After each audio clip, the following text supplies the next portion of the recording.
28 juin 1914, l'assassinat brutal de l'héritier de l'Empire austro-hongrois par un jeune bosniaque nationaliste et romantique déchaîne des forces qui plongent le monde dans un holocauste inconcevable créé par les hommes. La Première Guerre mondiale, la Grande Guerre.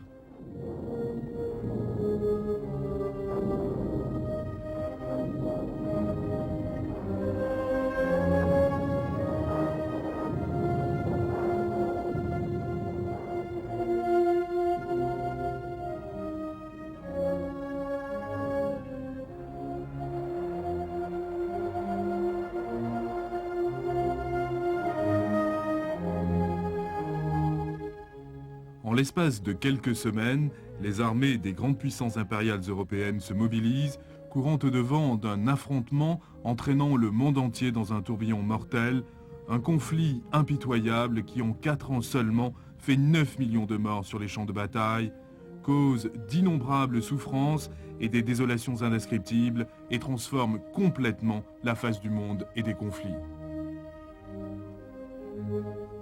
Mais le meurtre sordide de l'archiduc Ferdinand et de son épouse ne fait que raviver les braises de soupçons, de conflits et de rivalités impériales qui couvent en Europe depuis des décennies.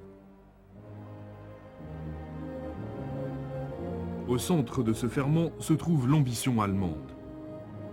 Inspiré par le rusé maître diplomate Otto von Bismarck, le chancelier de fer, 35 États allemands disparates fusionnent en une seule entité. Et le succès remporté dans la guerre franco-prussienne de 1870 donne à la jeune Allemagne une position assurée en tant que force militaire européenne. Les 3 décennies suivantes sont témoins de progrès gigantesques dans le domaine de l'industrialisation, de la technologie, de l'éducation et du commerce extérieur. Sa population augmente de 20 millions tandis que celle de la France, son ennemi de longue date, décline. En 1900, une Allemagne forte et sûre d'elle se sent prête à entrer dans le club impérial, à s'intégrer sur la scène mondiale, scène que les autres puissances peuvent juger encombrée. Les autres puissances ont lieu de s'inquiéter lorsque l'empereur Guillaume II oblige Bismarck à démissionner. Bismarck dont la diplomatie vise simplement la défense et la sécurité du Reich naissant. Travailleur et intelligent, mais aussi ambitieux et impulsif, le nouvel empereur endosse le manteau de seigneur de guerre de la caste prussienne militaire, étrangère à la diplomatie, imbue des chimères de la puissance germanique. Cependant, il existe davantage de similitudes que de différences parmi les puissances impériales et leurs classes dirigeantes, état de choses qui aurait dû opposer un rempart à toute idée de conflit. Un cousinage d'empereurs se trouve renforcé par une élite politique et militaire exclusive, tout aussi à l'aise dans les palais somptueux que dans les cercles et les salons de Berlin, Vienne, Pétrograd, Londres ou Paris.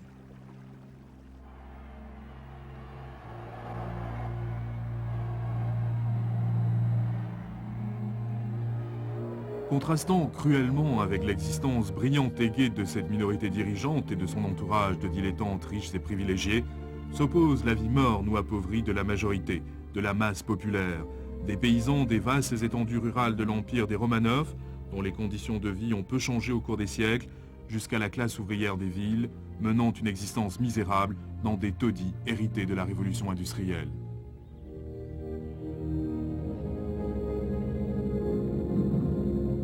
Mais les masses ne sont plus les esclaves d'un féodalisme rigide.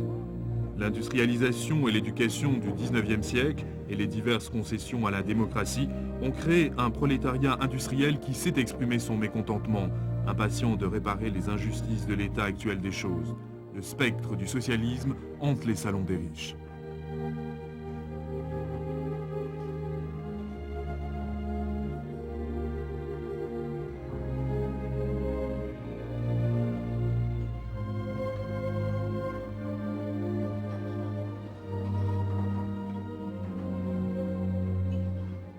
De profondes divisions nationales harcèlent aussi les chefs des empires.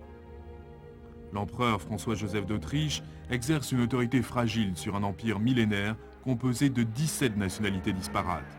Teutons, Slaves, Croates, Serbes, Tchèques, Magyars. La Grande-Bretagne aussi doit faire face à des insurrections inspirées par la campagne pour l'autonomie de l'Irlande. Les dynasties régnantes de l'Europe, entravées par leurs profondes difficultés internes, politiques et sociales, ne semblent guère enclines à faire la guerre à leurs cousins. Et cependant, la course aux armements s'intensifie et le mouvement vers la guerre continue. Personne ne semble vouloir la guerre en 1914. La Russie se remet encore de l'échec de la guerre russo-japonaise de 1904. La France réarme alors qu'elle vient d'élire un gouvernement pacifiste et semble en meilleurs termes avec l'Allemagne. L'Autriche-Hongrie doit faire face à ses propres problèmes causés par les nationalistes combattant dans les Balkans. La Grande-Bretagne, insouciante, se contente de maintenir l'ordre dans son empire. Même en Allemagne, les industriels sont convaincus que l'Allemagne deviendra une puissance de premier rang en Europe uniquement par la vigueur de son économie. Les grandes puissances ont comme atout de dissuasion des armées ou des marines puissantes et elles nouent des alliances pour empêcher toute agression réciproque éventuelle. Toutes les grandes puissances connaissent de graves problèmes à l'intérieur de leurs frontières, mais à qui pourrait profiter un conflit majeur ?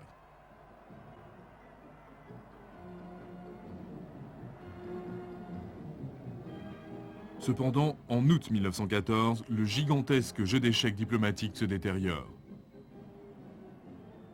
Toutes les garanties et tous les équilibres devant préserver la paix en Europe s'effondrent, et les alliances de l'ancienne et subtile diplomatie sont invoquées.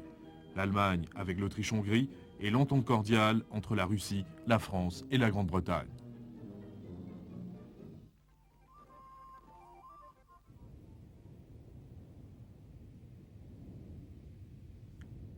Il y a peu de doute que le Kaiser représente la plus grande menace pour la paix. En décembre 1912, il réunit un conseil de guerre de l'élite militaire allemande en but aux diplomates. La nation allemande commence à être reconnue par sa puissance militaire et impériale. En 1900, l'amiral von Tirpitz prépare un plan de 15 ans exposant un vaste programme de construction navale. Son objectif marquant est de doter l'Empire allemand d'une arme qui peut arracher à la Grande-Bretagne sa juste part de puissance coloniale. En 1914, le canal de Kiel est élargi pour permettre aux nouveaux grands cuirassés de passer de la Baltique à la mer du Nord. En 1914, l'Allemagne possède une armée de terre remarquablement bien entraînée et commandée par un corps d'officiers formé dans la plus pure tradition prussienne. Enfin, le comte Alfred von Schlieffen donne au Reich un plan de guerre sans pareil, dans le cas où celle-ci serait déclarée. L'Allemagne est enfin prête, sinon impatiente de se battre. Dans son essence, le plan Schlieffen est simple. Tandis que 4 armées allemandes joueraient un rôle défensif le long de leurs propres frontières, les 3 autres grandes armées écraseraient la Belgique en une gigantesque poussée en art de cercle, tout en contournant les Français. L'élément de rapidité et de surprise balayerait les Français du terrain. Les armées allemandes pourraient alors se retourner et renforcer leur action de retenue à l'Est contre les Russes, qui seraient longs à se mobiliser. Ce plan apporterait une solution à la grande crainte, une guerre sur 2 fronts.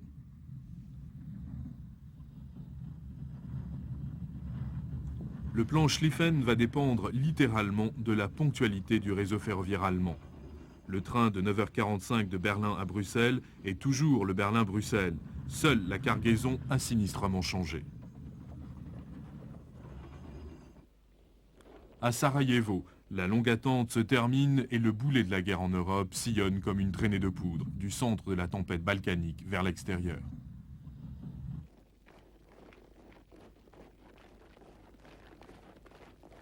Les ultimatums, les menaces et les contre-menaces s'échangent à travers l'Europe. Mais les dés sont jetés, les ambitions vaines, les obligations, la naïve pression publique ou simplement la peur poussent les grandes puissances au combat les unes après les autres. Des millions de troupes sont conduites par le train vers les zones de combat sous les cris perçants de « à Berlin » ou « à Paris ». Mais atteindre la tête de ligne est une chose, transporter de nombreuses armées jusqu'au front en est une autre.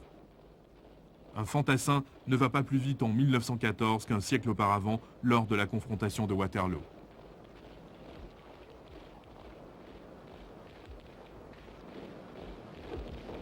Les opérations logistiques de transport et de ravitaillement de ces grandes armées de terre, avec leur artillerie lourde et leurs armes, sont impressionnantes. Le déplacement d'une division de 12 000 hommes, avec leurs chevaux, leurs magasins et leurs équipements, demande 1000 wagons. En tête de ligne commence une longue et pénible marche dans la boue pour atteindre le front. Une fois déchargée d'un train, une division occupe 25 km de route et prend 5 heures à passer une borne. La première armée allemande compte à elle seule 320 000 hommes.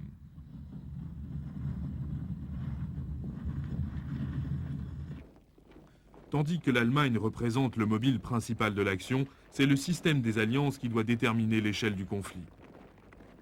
Les grandes armées, sérieusement constituées pour assurer la sécurité et préserver la paix, assument, une fois engagées, un dynamisme propre et sans retenue.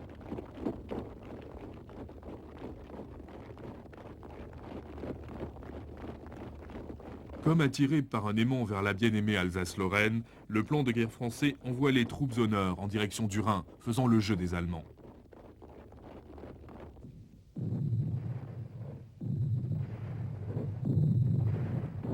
Le 4 août 1914, ne tenant aucun compte de la neutralité de la Belgique, les formidables armées allemandes déferlent au-delà de leurs frontières. Le cauchemar de la Première Guerre mondiale a commencé.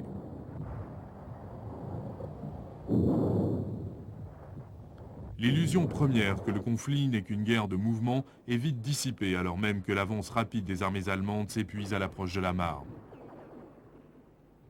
Certaines unités de la première armée de von Kluck, diminuées et épuisées sur la lisière de l'Arc de Cercle, couvrent une distance moyenne de 40 km par jour. Même si les Allemands gagnent la bataille de la Marne, ils ne peuvent aller plus loin.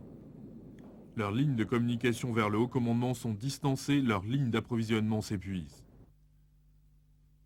Ces armées modernes ne peuvent vivre des ressources du pays. Le ressort allemand est distendu.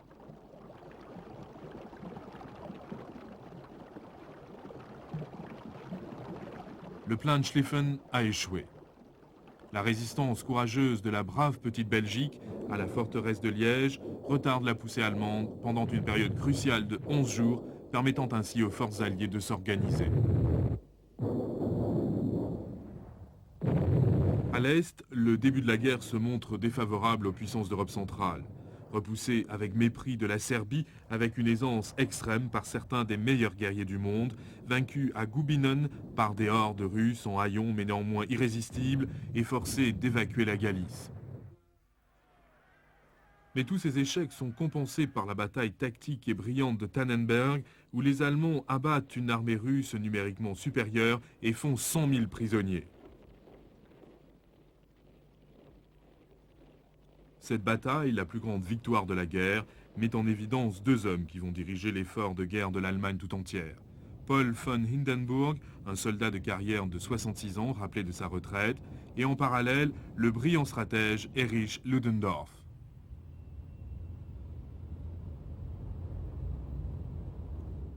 À mesure que les diverses manœuvres d'encerclement au cours des premiers mois sur le front de l'Ouest sont parées et arrêtées, l'échec de la course vers la mer se profile.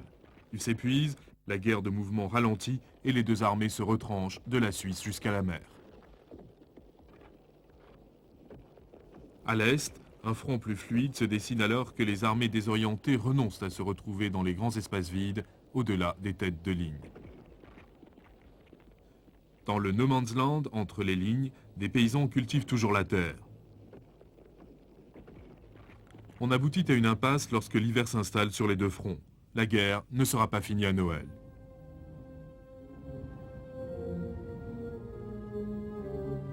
Le coût des opérations militaires de 1914 est stupéfiant.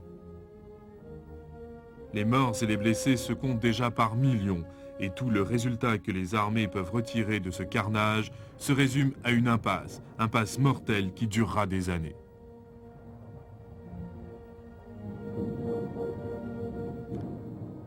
Les espérances se heurtent à la dure réalité que connaissent des millions de réfugiés portant leurs pathétiques ballots et fuyant la Belgique occupée sous le regard hébété d'officiers de cavalerie d'opéra comique, avec leurs plumés et fanions, leurs épées, leurs lances et leurs idées démodées, inspectant les champs de bataille. Ce n'est pas la glorieuse et rapide guerre à laquelle ils s'attendaient.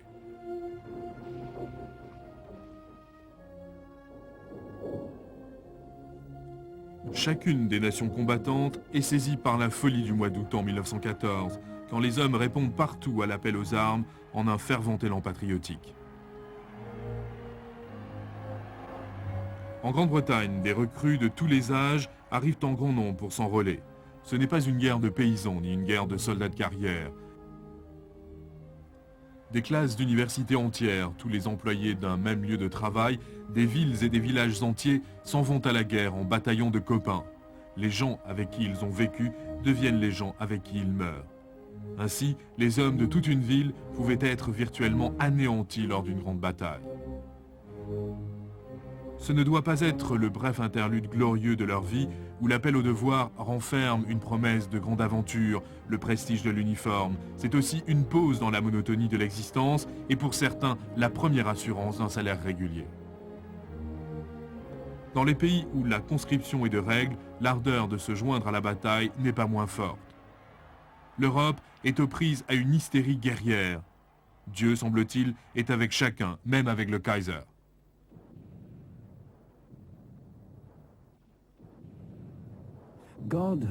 Dieu a entendu le chant et le cri des nations en bataille.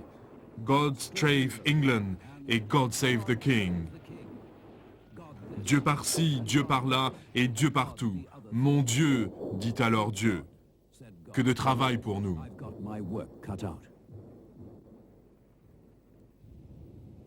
En Grande-Bretagne, les rues, les salles de concert et même les chaires d'église réagissent à l'engouement infectieux de cette passion et de ce sentiment nationaliste.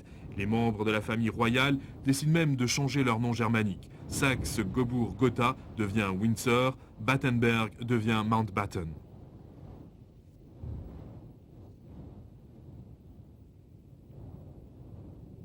Mais il y a aussi un sinistre aspect à ce zèle populaire, une cruelle xénophobie. La haine pour le Kaiser Guillaume le gangster se mue en outrage et quiconque porte un nom qui semble étranger est victime de la foule. L'étranger devient alors l'ennemi.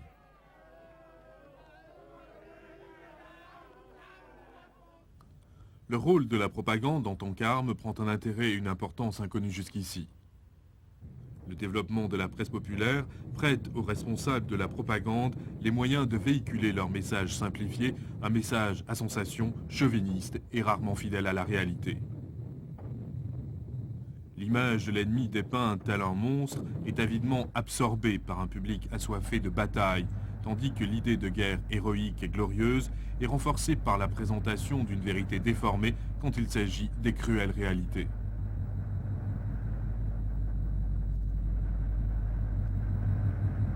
Au niveau officiel, on ordonne des internements sur une grande échelle des étrangers présumés. Mais la Grande-Bretagne n'est pas la seule à réagir ainsi. Les ressortissants étrangers sont également arrêtés en Allemagne et en Autriche. Pourtant, l'appui pour la guerre n'est pas universel. Dans les villes, au point de départ des troupes et dans les centres de recrutement, la ferveur est contagieuse. Mais dans les vastes régions rurales de l'Europe, dans l'apathie quasi générale, on a une attitude résignée face à la guerre. La Grande-Bretagne, protégée de l'invasion, peut parler aisément d'une guerre juste, alors qu'elle réagit au destin de la petite Belgique. Mais l'Europe continentale a déjà subi les conséquences de conflits similaires. Des hommes absents pour la moisson, des foyers détruits, de pitoyables colonnes de réfugiés.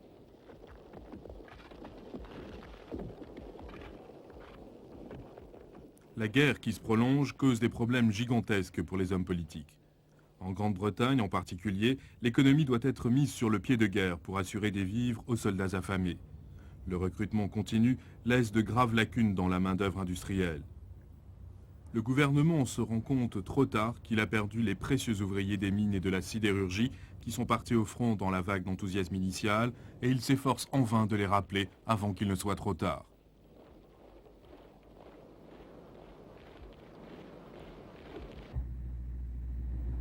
Mais la majorité des brèches sont comblées par des femmes et finalement par des enfants. Légalisation cynique d'une pratique devenue habituelle depuis longtemps dans les familles très pauvres. Tandis que les suffragettes de la classe moyenne saluent l'accroissement de la main-d'œuvre féminine comme un nouvel acquis en faveur de l'émancipation, la vérité bien connue de la classe ouvrière est qu'il s'agit simplement d'un travail supplémentaire. On peut gagner davantage d'argent dans les usines de munitions que comme domestique ou dans les filatures. Mais les responsables de la propagande tirent parti de cette nouvelle armée nationale féminine, malgré les protestations et le ressentiment manifestés dans les lieux de travail traditionnellement masculins et les inquiétudes de danger moral et d'abandon d'enfants. Toute fascination disparaît bien vite, les femmes s'apercevant qu'elles assument 2 emplois et travaillent durant un nombre d'heures incroyable. La plupart des foyers ont au moins un soutien de famille à l'armée et les augmentations de salaire n'arrivent pas à compenser l'inflation galopante. Seuls les usuriers amassent de l'argent grâce à la guerre.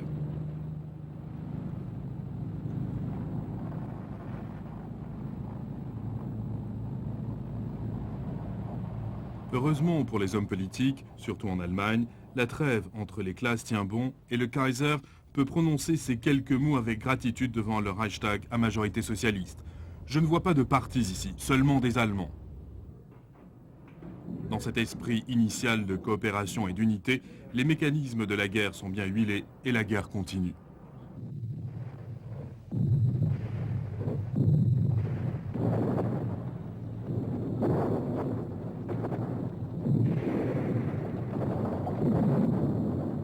L'entrée en guerre de la Grande-Bretagne et de sa marine démontre que la guerre européenne devient une guerre mondiale, alors que la guerre se poursuit partout où l'Allemagne ou ses alliés ont de l'influence. La marine britannique transporte des troupes à son gré et la grande flotte allemande est impuissante face à elle. L'Empire britannique domine les mers.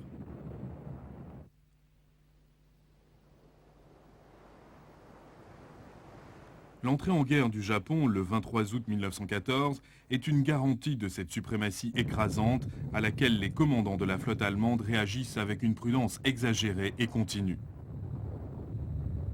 La haute mer n'est pas témoin de conflits importants. Les grands cuirassés passent et repassent pour assurer le blocus et le contre-blocus, leurs commandants peu enclins à risquer leurs précieux fardeaux.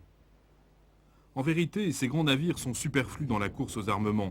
Ils représentent un gaspillage de technologie et de matériaux démodés et extravagants en face de la menace silencieuse des sous-marins qui émergent comme le seul espoir de l'Allemagne de briser le blocus paralysant des Alliés.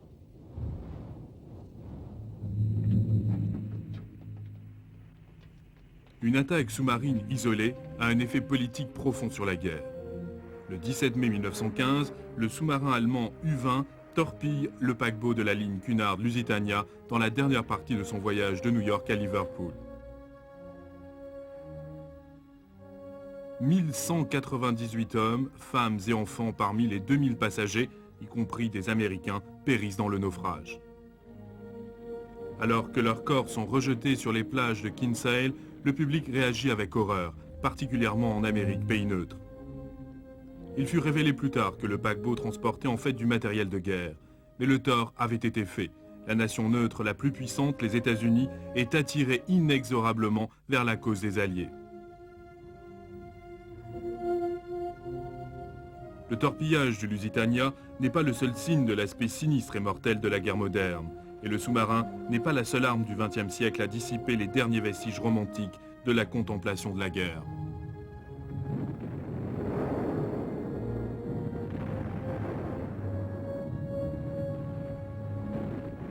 L'impasse où se trouve le front de l'Ouest en 1915 est loin d'être sans perte.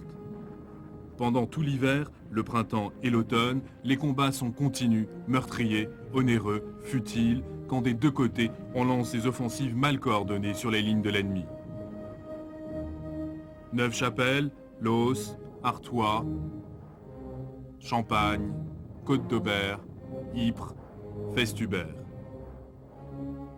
Les mortiers, les obusiers et l'artillerie lourde creusent ce paysage qu'on ne peut oublier et qui reste comme l'image surréaliste de la Grande Guerre. Un terrain vague saccagé, boueux, sanglant, couvert de corps mutilés des combattants.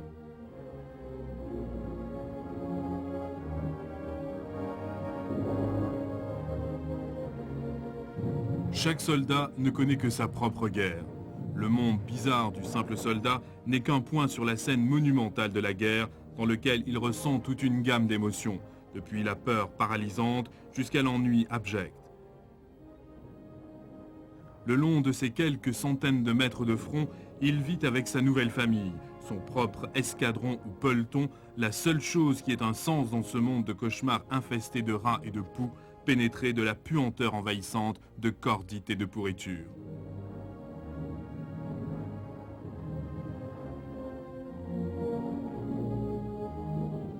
Contrairement au mythe qui persiste encore, seul un quart du temps s'est passé dans les tranchées du front, mais ce temps bannit toute description pour l'éternité.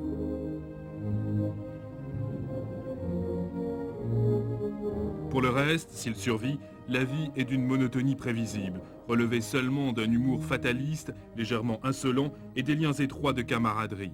Mais l'humour prend une nuance amère.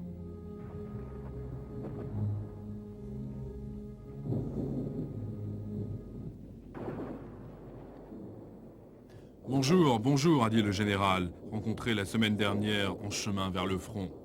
Maintenant, la plupart des soldats qu'il saluait en souriant sont morts, et nous maudissons son état-major, salauds incompétents. Harry grommelait à Jack, drôle d'original, en marchant d'un pas lourd vers Arras, fusil et équipement sur le dos. Mais ils ont été fichus tous deux par son plan d'attaque.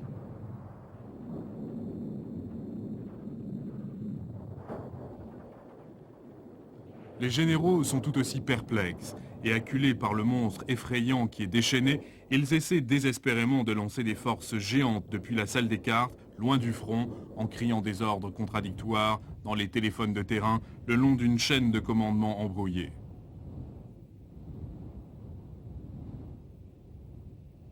Les communications sont épouvantables, un méli-mélo de messagers, de pigeons voyageurs et de fusées éclairantes, la plupart des lignes téléphoniques coupées par des tirs de barrage. Une fois l'offensive décidée, les généraux ont peu ou pas du tout de contrôle sur le déroulement. Les batailles deviennent des événements confus dans le brouillard de la guerre.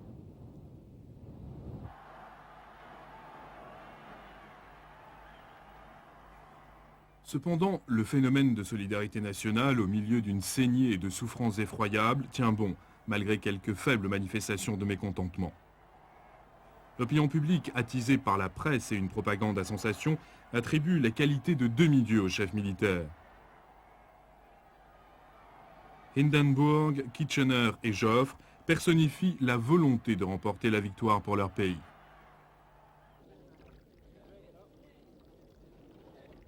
Tout citoyen loyal est censé avoir une foi aveugle en ces grands guerriers qui, à vrai dire, perdent de pied comme ils tâtonnent à la recherche de l'insaisissable victoire qui les sortira du cauchemar.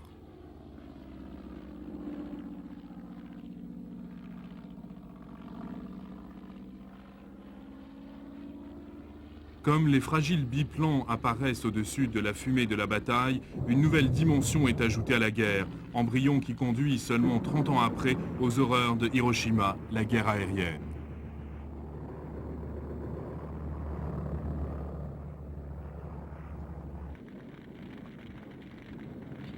Mais la puissance aérienne en est à ses débuts. L'avion n'est qu'un simple outil de reconnaissance, de mitraillage au sol primitif et de perturbation mineure des mouvements de troupes ennemies et de leurs lignes de ravitaillement. Les combats romancés entre avions de chasse des chevaliers du ciel avec les forces du légendaire baron rouge von Richthofen sont plus un spectacle pour l'infanterie lasse et harassée au sol qu'ils n'ont d'influence sur le cours de la guerre.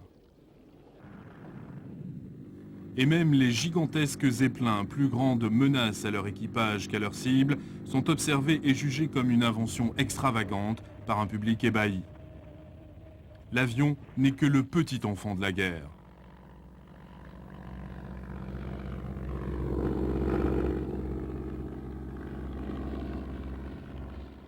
Tandis que le va-et-vient continue sur le front de l'Est pendant toute l'année 1915, l'entrée en guerre des Italiens du côté des Alliés, au mois de mai, ouvre tout un nouveau front dans le Tyrol et une nouvelle forme de stratégie basée sur la maxime qui tient les hauteurs, tient les vallées. L'attaque éventuelle de l'Allemagne à revers par l'Autriche est pratiquement interdite par la nature. La guerre des Alpes en Italie n'est qu'une répétition de la campagne de France aux conditions encore plus difficiles, une série d'attaques stériles ne menant à rien. L'Italie, ses nombreux soldats, son peu d'équipement et de lourds canons devient une affaire coûteuse pour l'effort de guerre allié.